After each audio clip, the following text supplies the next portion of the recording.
ঠাকুরগাঁয়ে দুর্ভাগ্যজনকভাবে বিদেশি চক্র দেশি চক্র যারা অস্থিতিশীলতা সৃষ্টি করতে চায় বাংলাদেশের এই বিপ্লবকে যারা নস্যাৎ করতে চায়, ছাত্র জনতার যে ত্যাগ সেই ত্যাগকে নিঃস্বাত করতে চায়, তাদের একটা চক্র আজকে অত্যন্ত পরিকল্পিতভাবে বাংলাদেশে একটা মাইনরিটি নির্যাতনের একটা অলিক একটা কাহিনী প্রচার করে চলছে।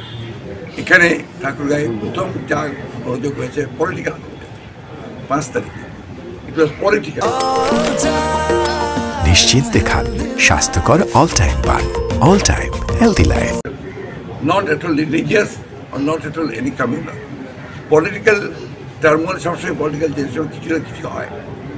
তারপরে 5 তারিখের পরে এখন পর্যন্ত এমন কোনো ইনসিডেন্ট হয়নি যে ইনসিডেন্টের জন্য এখানে আপনার সংখ্যালঘু নির্যাতন হচ্ছে এই ধরনের কথা বলা যাবে।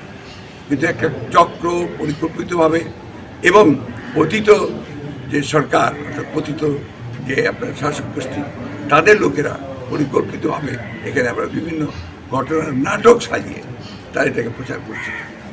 যেমন আপনার কয়েকদিন আগে এখানে পনেরাঙ্গিতে আপনার মাইনরিটি চলে যাচ্ছে করে 300-400 লোককে তারা একখানে জড়ো করে।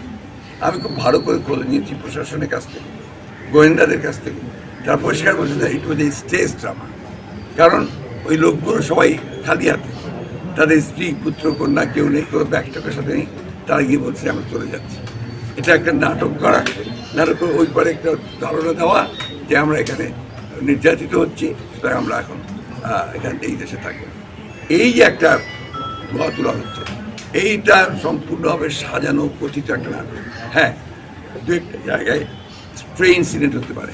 এটা আপনারা দেখেছেন যে আমাদের দল কিভাবে এই ঘটনাগুলোকে প্রতিরোধ করার জন্য তারা সমগ্র জেলাতে ছুটে ছুটে বেরিয়েছে। এখনও তারা সেই কাজটি করছে। প্রত্যেকটি নেতা আমাদের খুব সুস্পষ্ট নির্দেশনা আছে।